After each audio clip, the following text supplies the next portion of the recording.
കൊല്ലം സിദ്ധാർത്ഥ ഫൗണ്ടേഷന്റെ സാഹിത്യ പുരസ്കാരം സോണിയ ചെറിയാന്റെ സ്നോ ലോട്ടസ് എന്ന നോവലിന് 50,000 രൂപയും ബുദ്ധശില്പവും പ്രശസ്തി പത്രവും അടങ്ങുന്നതാണ് അവാർഡ്.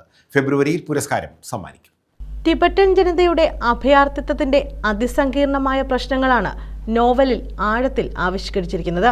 അധിനിവേശം ചെയ്യപ്പെട്ട പവിത്ര രാജ്യമായ ടിബറ്റിലെ പൗരന്മാർ ലോകം മുഴുവനും കാലുവെന്തലയുന്ന സങ്കടകരമായ കാഴ്ച നോവലിൽ കാണാം. ഹിമാലയൻ പർവ്വതനിരകളുടെ നിഗൂഢതകളിലെന്നോ അപ്രത്യക്ഷനായ തന്റെ അച്ഛനെ തേടിയുള്ള പട്ടാളക്കാരിയായ മകളുടെ അന്വേഷണമാണ് നോവലിൽ.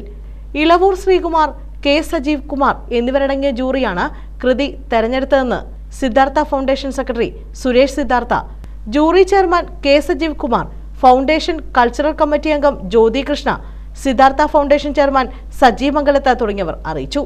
ഫെബ്രുവരിയിൽ ഫൗണ്ടേഷൻ ആസ്ഥാനത്ത് നടക്കുന്ന സംസ്ഥാന സാഹിത്യ ക്യാമ്പിൽ പുരസ്കാരം സമ്മാനിക്കും. ന്യൂസ് ബ്യൂറോ, കൊല്ലം.